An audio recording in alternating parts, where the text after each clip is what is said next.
Vamos abrir em Colossenses, carta do apóstolo Paulo aos Colossenses. Colossenses porque a cidade onde a igreja estava chamava-se Colossos. E você encontra nos mapas antigos essa cidade. Toda igreja tem problemas, tem lutas e tem adversidades. E toda igreja enfrenta suas lutas peculiares. Eu, como pastor, eu já conheço aqui no bairro as principais características e os principais problemas que se manifestam. Então, naquela igreja, a igreja de Colossos, Paulo fundou aquela igreja. E Paulo, agora, junto com Timóteo, possivelmente os dois estão juntos, está escrevendo essa carta anos depois para dar conselhos àquela igreja. Por quê? Aquela igreja, ela se tornou uma presa, não uma presa fácil, mas se tornou uma presa de falsos profetas. O problema da igreja de Colossos eram falsos profetas, falsos ensinamentos. E dentro daquela igreja se estabeleceu algumas coisas. Se estabeleceu um sincretismo religioso. As pessoas pagãs e também judeus misturaram as coisas dentro daquela igreja. Também houve falsas filosofias, pensamentos humanos que não estão de acordo com Cristo. Ele vai falar isso lá no capítulo 2, versículo 8. Também o ascetismo. Havia um ascetismo que promovia a prática de severas restrições corporais e disciplina extrema como um meio de alcançar maior espiritualidade. Isso é uma coisa que hoje a gente vive e a gente vê. Por exemplo, eu participei de uma igreja, e igreja batista também tem essas coisas, onde uma irmã ela tinha um jeito de se vestir. E o sonho dela era que todas as irmãs se vestissem do mesmo jeito dela, de um jeito assim rigoroso. E eu aboli naquela igreja o uso necessário de saia. Vixe, que confusão arrumei para a minha vida. Mas, irmãos, eu não posso aceitar um crente, um cristão que conhece a palavra de Deus, dizer que só vai para o céu se andar assim. Diga aí para quem está do seu lado. Você não vai para o céu pelo que você faz, nem pelo que você fez. Diga assim, você vai para o céu pelo que Jesus fez. Quem está entendendo aqui, diga um amém. Então, não é calça branca, calça preta, cocó, pitó, jeito de se vestir que vai levar você para o céu. Agora é o seguinte, o cidadão de bem e não precisa ser crente, sabe como se vestir dignamente. Sim ou não? Sim, não precisa ser crente para botar uma roupa composta. Precisa? Não. Então pronto, não precisa. Isso não é cristianismo, isso é costume, isso é cultura. Agora, o crente, ele se veste de uma maneira digna. Sim ou não, irmãos? Sim. Por exemplo, aqui na nossa igreja, se o caba chegar e fizer umas tatuagens, a gente dá uma disciplina. Mas se o cara chegar lá do mundo cheio de tatuagem, a gente vai fazer o quê?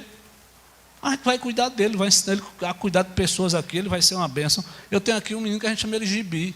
Né? E está chegando mais, está chegando do Gibi, porque a moda agora é se pintar, mas né, não é prática da igreja. Mas isso, fazendo ou não, eu vou deixar de ir para o céu? Não. Pastor, eu não dou dízimo, eu não dou dinheiro para a igreja, eu vou para o céu. Vai, irmãos, porque tu não vai para o céu pelo que tu faz. Você vai para o céu porque a graça te alcançou. Foi Jesus quem fez. Amém? Olha, não deixe de evangelizar não, senão vai para o inferno. Conversa para boi dormir, homem. Não pode isso não. Então havia essas coisas lá, esse ascetismo, essa rigidez. Havia observâncias judaicas. Ele dizia assim, olha, tem que ter Jesus, mas tem que observar Moisés, viu? Se não observar o que Moisés mandou fazer, não vai para o céu não. Vai. Paulo disse, vai. Paulo quebra aquelas palavras. Também havia culto a anjos. Sabia que nós cantamos uma música que fez um sucesso medonho, que ela era culto a anjo. Irmãos, aqui ninguém está para cantar indo para anjo não. A gente está aqui para dizer, dele, por ele, para ele, são todas as coisas. E Jesus disse para o diabo uma palavra muito bonita, diz assim, olha, não, está escrito, adorarás e darás culto somente a Deus e a mais ninguém. Aí a gente fica às vezes com as coisas estranhas no nosso meio e achando bom. Deixa eu lhe dizer, uma porta hoje por onde entra muita coisa ruim é a música. É a música. Os meninos aqui da igreja, Lucinho, o pessoal que é da liderança do louvor, eu sou chato. A gente canta umas musicazinhas ruins? Canta, que ninguém é perfeito.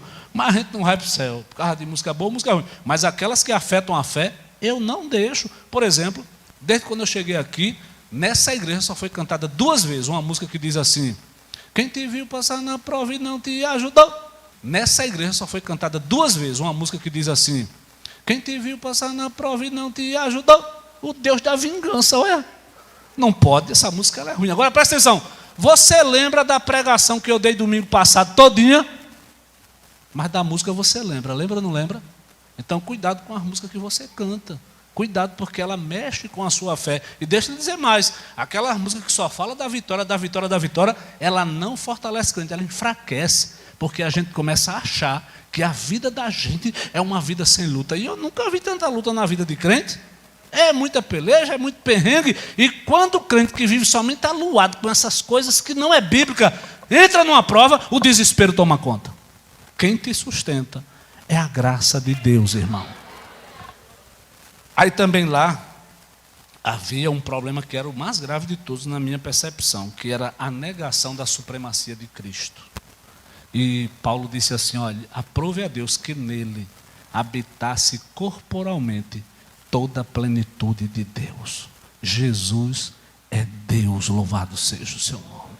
Mas havia também um anomismo, que é a não lei. Não, vamos fazer a lei, não precisa. Uns eram de mais e outros eram de menos. Irmãos, não é fazendo que vamos para o céu, mas a gente precisa entender que existem normas e regras. Por exemplo, você vai trabalhar de manhã, o que é que você faz primeiro? Vamos lá. Vamos lá? Levante. Levantou. Segundo, escova os dentes, Vai trabalhar sem escovar os dentes?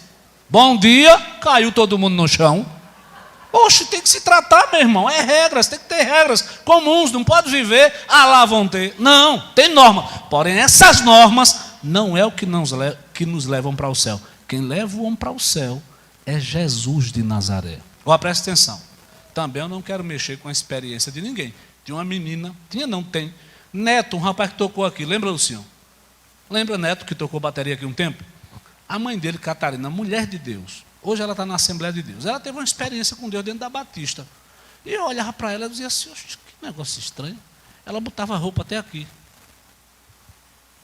E aí sai abaixo do joelho. E o meu pastor ficou preocupado para não ter aquela mistura de pentecostal com batista. E ela disse assim: pastor, eu tive uma experiência com o Espírito de Deus. E ele pediu para eu andar assim. Agora, se um dia ele mandar eu parar, eu paro. Isso aí é respeitado, irmão. A gente respeita. Se Jesus disse para você: não escova os dentes, eu não respeito, que não foi Jesus não. Mas se mandou você se vestir de um jeito, se vista, se cuide, não desobedeça. É importante. Agora você vai ver a sua vida escravo disso? Não, de jeito nenhum. Outra coisa, cuidado com os votos que você faz. Não, eu faço um voto que eu nunca vou pintar o meu cabelo. E, irmão, daqui uns dias eu vou chegar aqui, nevou. Está só um pedaço branco aqui, eu vou pintar tudo, chegar branco, pronto, modernão, está tudo certo. Então havia essas dificuldades. E aí o que é que Paulo faz? Paulo, no capítulo 1 e 2, ele doutrina. E na doutrina ele começa a dizer umas frases onde surge uma palavra mais de 11 vezes, mais de 10 vezes pelo menos. No capítulo 1, versículo 16, eu não li nenhum texto porque eu ia ler muitos. Pois nele foram criadas todas as coisas no céu e na terra. Ele começa a dizer assim: nele,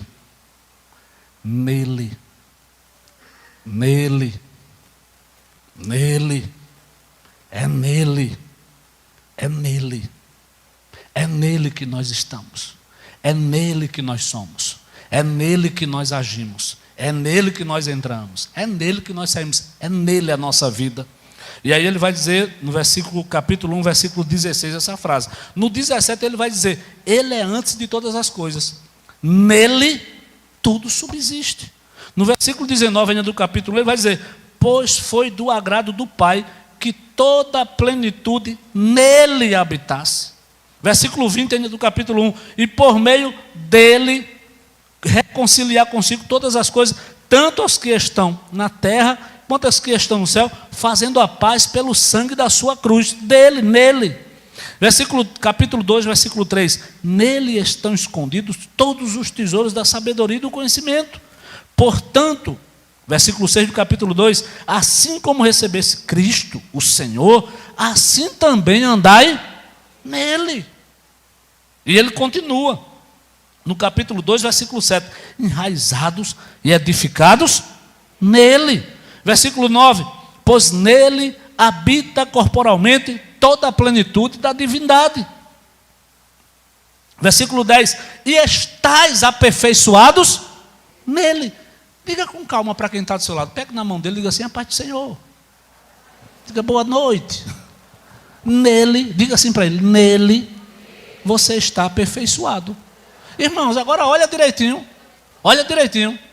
Eu sou perfeito. Vamos me medir pela estética da atualidade.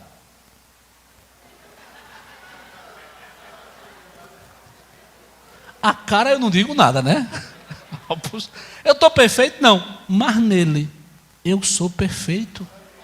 Diga aí para quem está do seu lado. Em você, você é um fracasso.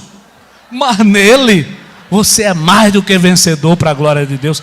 Então Paulo está combatendo aquelas heresias, dizendo assim, não é em vocês, é nele. Não é por vocês, é por ele. Não veio de vocês, veio dele.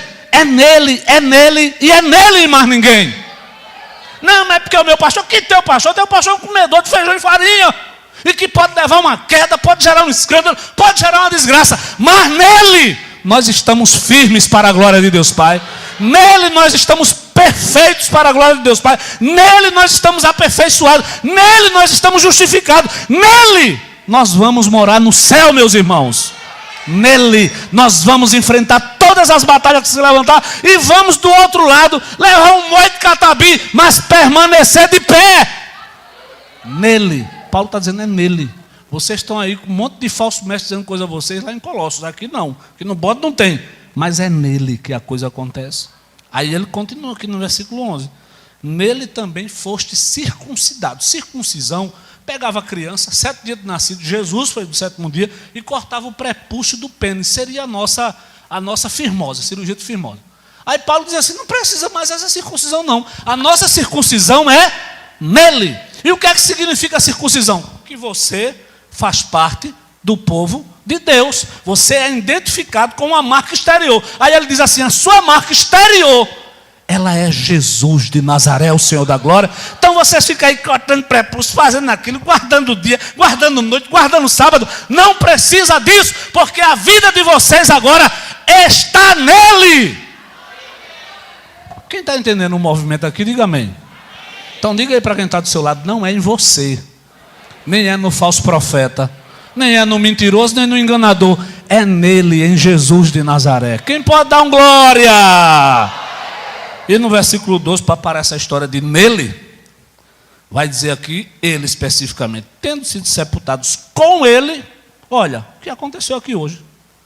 Vocês foram sepultados com ele, nele.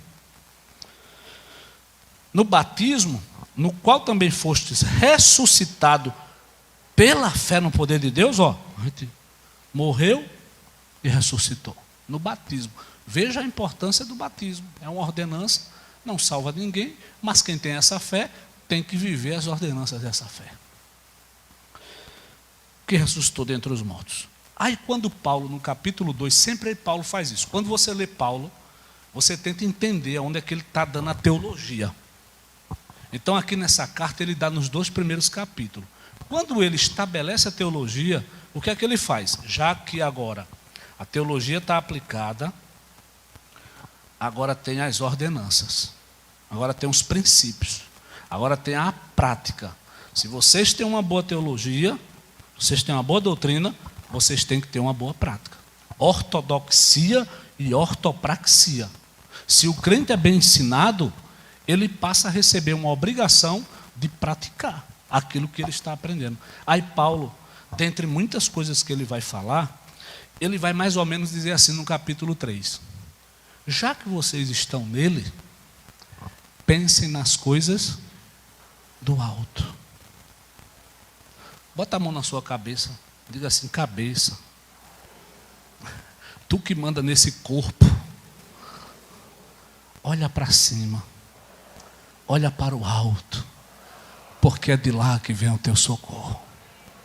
Aí ele diz, olha, se você está em Cristo, pensa nas coisas de cima. Tem gente que só pensa no 2 por 500. Tem gente que só pensa no 1 por 1000. E quando é 2 para 5 mil que fizeram um dia aí, foi que danou-se. Eu vi até a Ivéia da Rua 12, tudo ensaiando para ele. Uma postinha aí. Pense nele. Aí outra coisa que ele vai dizer no capítulo 3, ele diz várias coisas, mas ele vai dizer assim, se revistam desse homem que está nele. Já que vocês ressuscitaram com ele, olhem para cima e se revistam. O que é se revestir? Essa é a nova logomarca da igreja.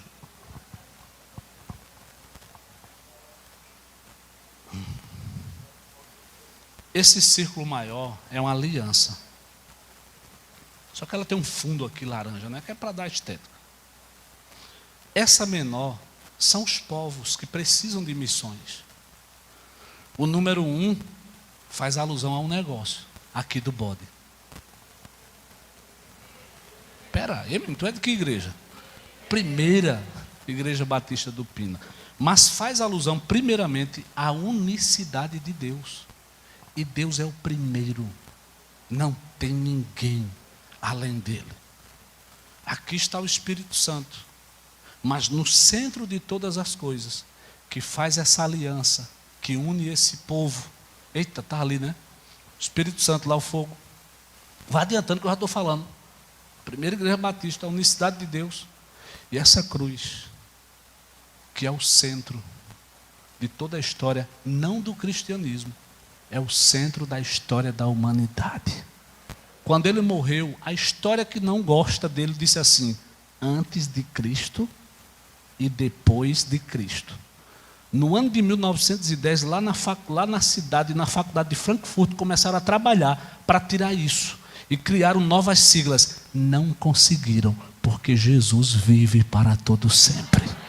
Jesus reina para todo sempre. Eles tiraram a arte, que é aquela coisa que você desenhava a natureza, e colocou aquela arte abstrata. E você vê uns caras olhando ali, o que é que você está vendo? Profundidade, realidade. E aquilo é feio, aquilo não diz nada para ninguém. Se 30 pessoas olhar, todo mundo tem uma opinião diferente. Agora bota uma foto do mar com um celular bem ruim, isso aqui, que lugar bonito. Porque os céus manifestam a glória de Deus. E a beleza é algo que está presente. Amém.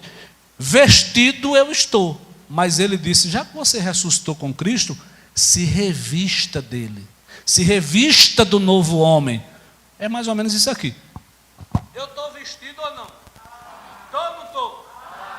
Aí eu agora vou me revestir. O que é isso? Eu sou um homem de natureza humana, mas eu sou um homem em carne, filho de Adão, que adquiriu a natureza pecaminosa. Dentro de mim está a vontade de pecar e de fazer o que é mal. Mas dentro de mim, depois que eu sou chamado pelo Evangelho, passa a existir uma nova criatura, que vai me levando à perfeição dia a dia, me parecer com Cristo. Aí todos os dias, a minha vida é assim, ó. Vou por aqui, de repente, eu quero tirar o homem novo e deixar o velho, mas aí Paulo diz assim, se revistam. E a palavra lá no original diz mais ou menos assim, façam isso sempre. Porque sempre a carne reina querendo fazer o que Deus não quer que a gente faça. Mas se revista do novo homem. E aí lá na frente ele dá conselhos práticos comuns. E dentro dos conselhos práticos ele diz assim, já que vocês estão nele, ressuscitaram nele, vocês são perfeitos neles, vocês precisam amar uns aos outros. E vocês precisam fazer o que vocês fizerem, sendo para a glória e o louvor do nome dele. Amém?